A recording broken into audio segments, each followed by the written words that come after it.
On the 12th of August, Zambians voted to elect the president, 156 members of parliament and 117 district council leaders.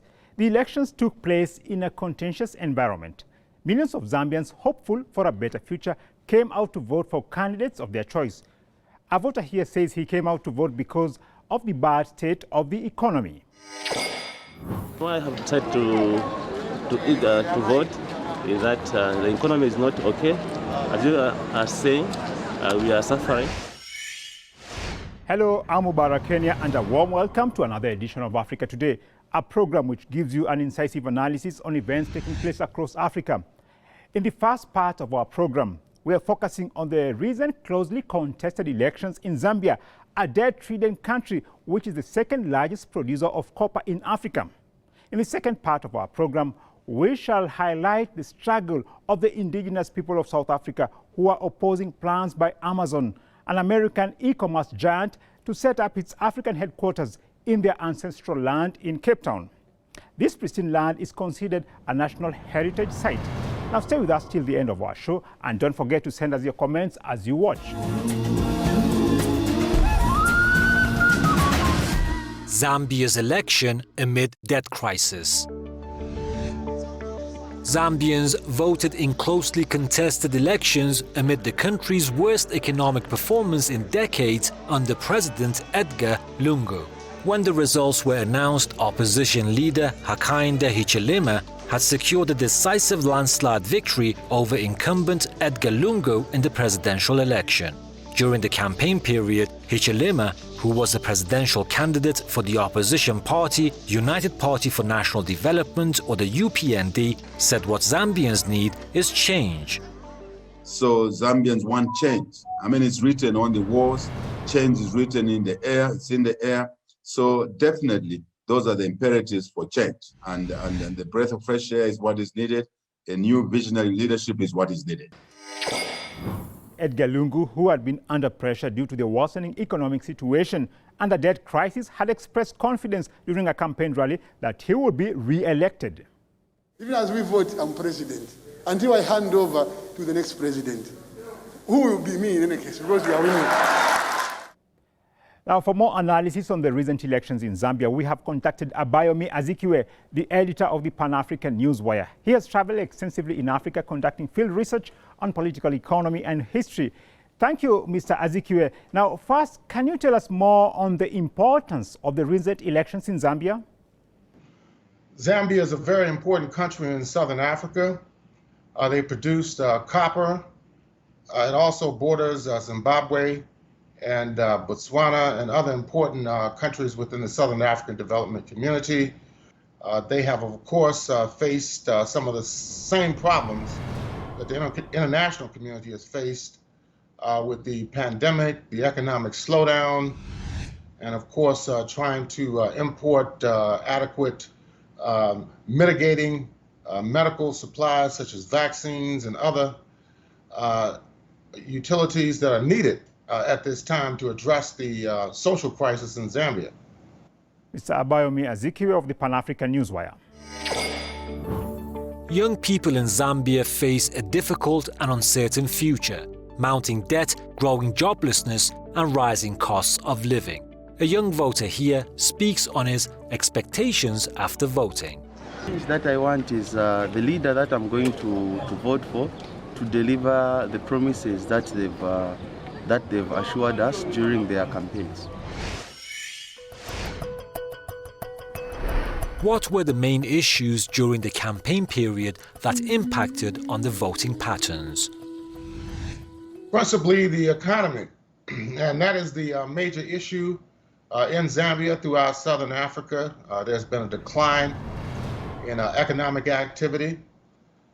Shops, which normally would be doing business, have been closed. People have been sickened. There's been an increase in the mortality rate. And of course, all the political parties have their own programs in regard to how to address the social crisis and the public health crisis. So a lot of the issues that Zambia is facing centers around the economic challenges that are imminent right now. After the closely fought election in Zambia, the country is expected to face huge international monetary fund pressure to implement unpopular measures to ostensibly restructure the economy. Mr. Azikiwe, the livelihoods of ordinary Zambians have been impacted negatively by the fallout from the debt crisis after the government ran out of money to pay its creditors. Now, how will the IMF austerity measures affect the masses in this African country?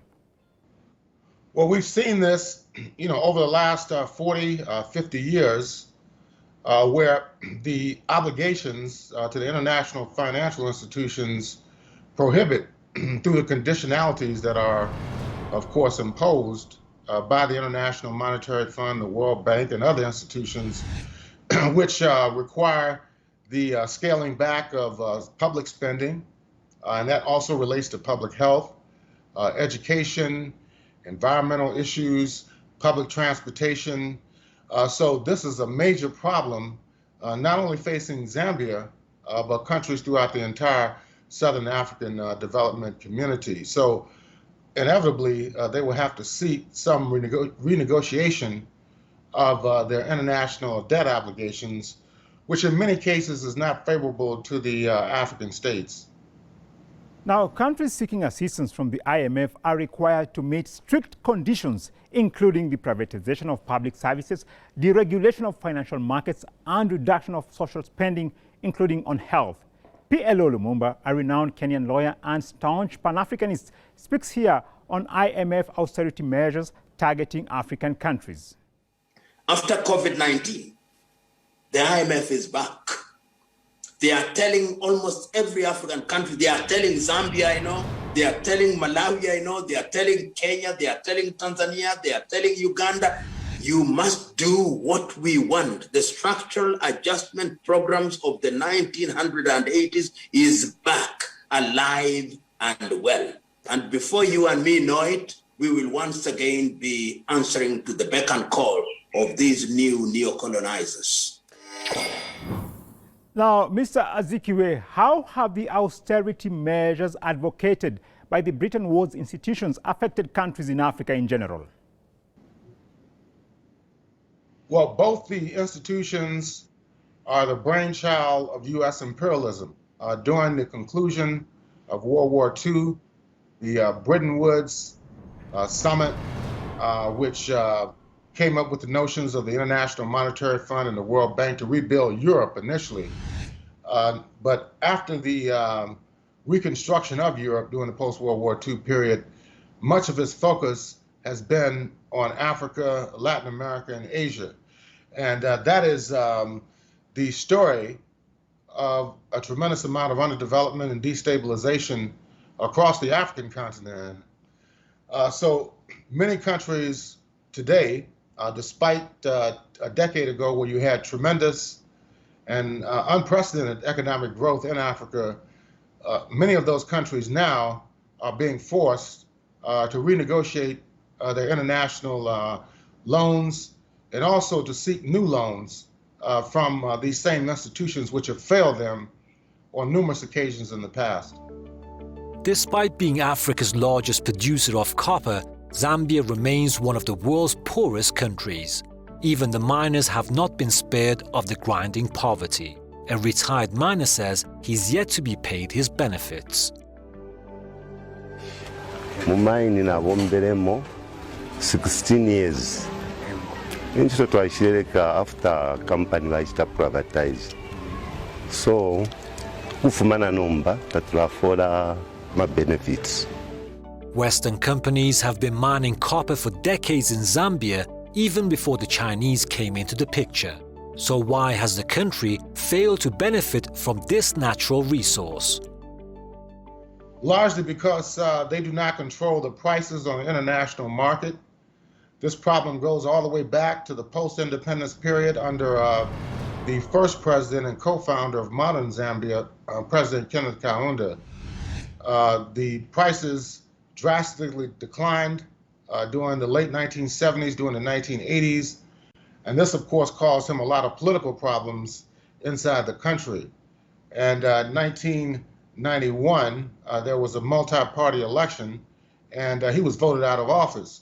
Now, the people who came in said they were going to do a better job in improving the economy, but here we are 3 decades later, and it's facing the same crises. So this is an ongoing problem. Many primary mineral and strategic resource producing countries do not control the prices of the commodities in which they sell on the international markets. The negative impacts of debt servicing have been deeply felt across Zambian households.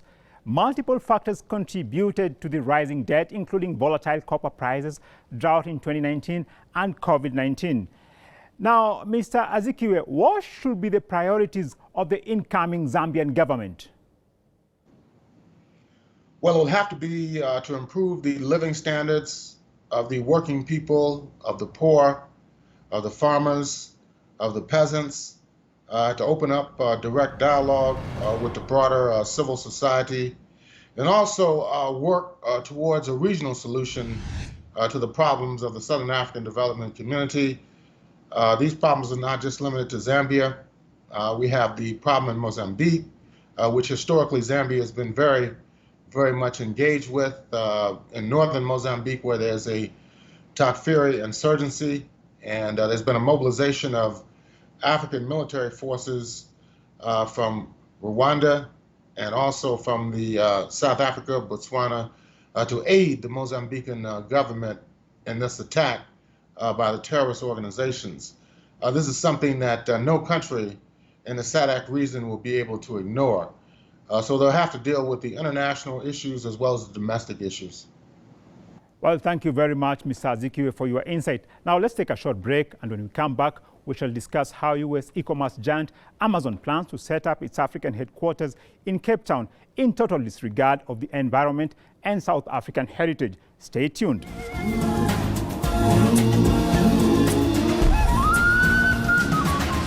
Amazon disregards South African heritage.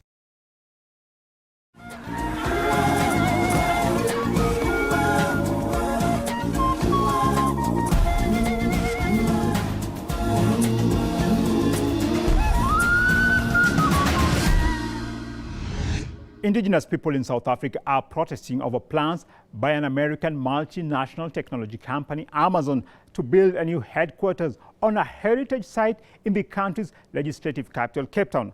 Now, speaking during a rally to condemn the plan, Reverend Alan Boysock, a famous anti-apartheid activist, said Amazon must stop its onslaught on South African heritage. With this Amazon company, we are here to tell you, stop this onslaught on the history of our people. Stop the onslaught. The affected communities are the Khoi and San, South Africa's first inhabitants.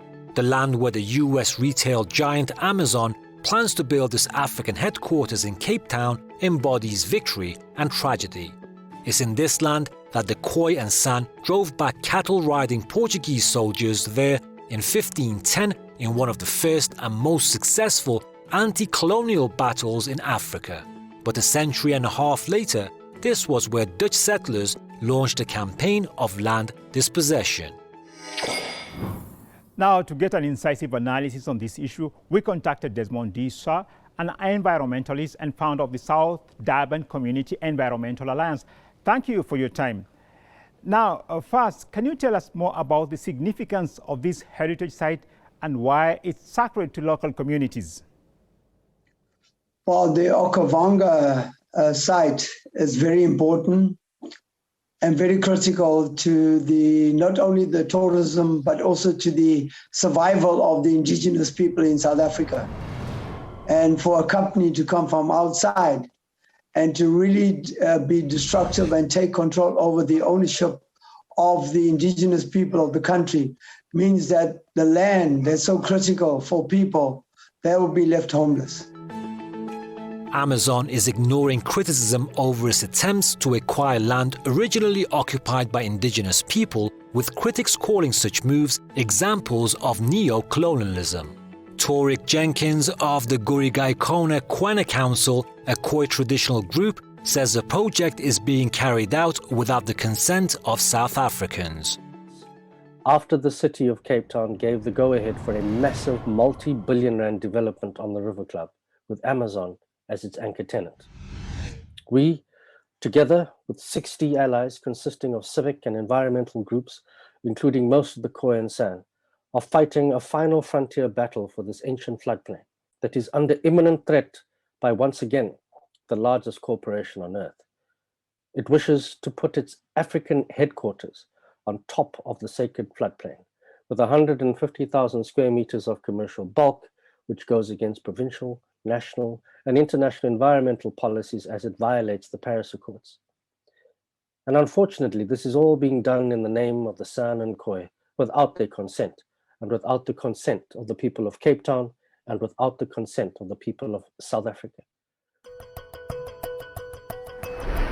Why is the American e-commerce giant Amazon disregarding the heritage of the people of South Africa and insists putting up infrastructure in this land?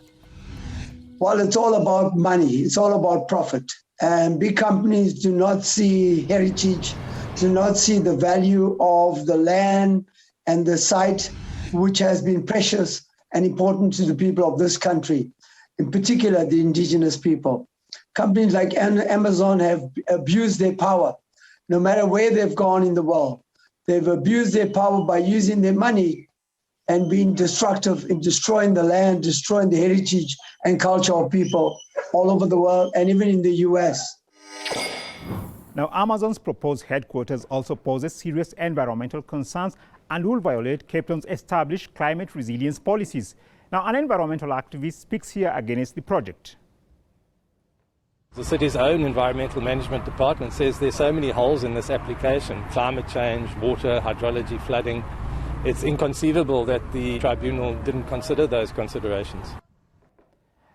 Now, what's the environmental impact of Amazon's proposed headquarters in this heritage site in Cape Town? Well, there are environmental impacts. The site itself, the land, it's got critical, important environmental that should never be touched, should never be destroyed. And that means that what will happen is that they're going to, using the land, they will explore for a host of things on that land and destroy it. And our concern is that no matter what you do, you're going to never rebuild it. You can never take it, is what they call offset it in another area, because the heritage of one land, one site, can never be developed in another area. And Amazon, by their actions, are going to destroy the site completely. And whilst they'll make huge profit, they will never be able to build that site anywhere else. Cape Town City Mayor Dan Plato has defended the construction of the Amazon headquarters, saying it offers many economic, social and environmental benefits for the area. Why have the local authorities given a green light despite protests by indigenous inhabitants of the region? Well, the major problem that we face with in South Africa is that we've got a progressive constitution that guarantees the right for everybody, not only the right to food, but the right to the land as well. What is happening currently in South Africa, we're in turmoil. We're huge turmoil in the country where 77% of the population lives on 13% of the land. And so the local authorities that are responsible for it are hell-bent on putting economic interests. And our government, if you read through what's going on currently in South Africa, most of our government officials are captured, what we call corporate capture. And a lot of them have conflicting interests where they have shares in some of these companies, or their families have got shares into these big corporations that are offered shares, and therefore conflicting with the land. Cape Town Mayoral Office says some indigenous groups are supporting the development, which will see their heritage virtually wiped out. Let's listen in to Cape Town City Mayor Dan Plato. You mentioned the issue around the indigenous people. Correct. What is equally important is that the developer had some foresight. He had his own meetings and with the indigenous groupings in Cape Town. And I equally had meetings with them, because if they can't get their way with the developer, with everything stops. The buck stops with the mayor's office, if I can put it to you like that, and people are rushing. The developers claim that the project has been approved by the majority of the province's indigenous people. Because what they do is the developers go out and they're busing people from other parts of the country and bring them in and pretend that these are the indigenous. In fact, it's people looking for jobs. So people that look for jobs travel all over the country and move around in the country. And what really happens is that the industry signs these people up, and the consultants sign them up on the pretext that they're going to get jobs. Once the approval has been given, then jobs are going to be guaranteed for these people. So it's not the indigenous people of the land that occupy the current land. Those people, their lives have been threatened by the big corporations. And the people that have been offered jobs then go and threaten the lives of these people and tell them they must give up the land because jobs are needed and jobs are at stake. And that goes right through the government as well. Opponents of this Amazon project are determined to derail it and want the area to be designated a World Heritage Site.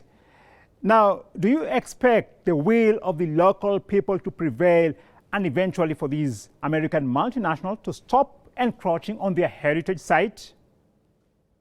So the will of the people, they resolve to stand up and not to allow the company to come onto the land is strong.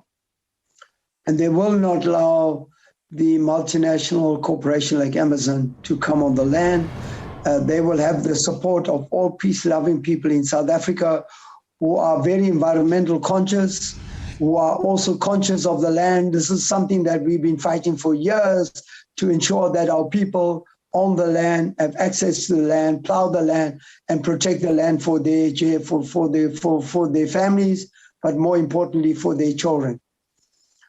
So that will prevail. What will happen is that there is a local campaign around the entire country, and from the local we'll take it to the national. From the national, it will be taken to the continental. From the continental, we will take it to the international.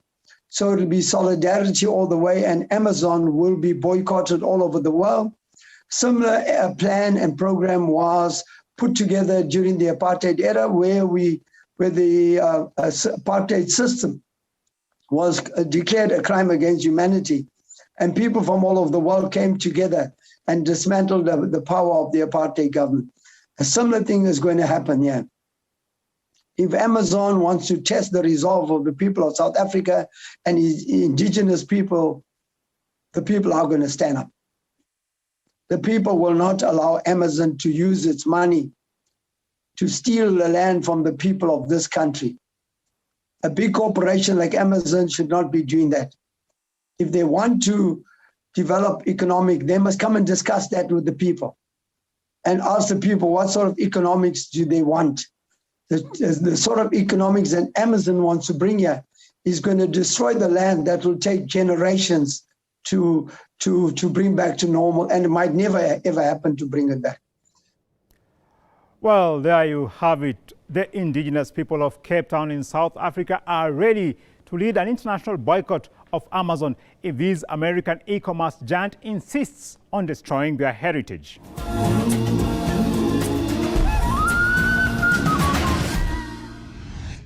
And that wraps it up for this edition of Africa Today.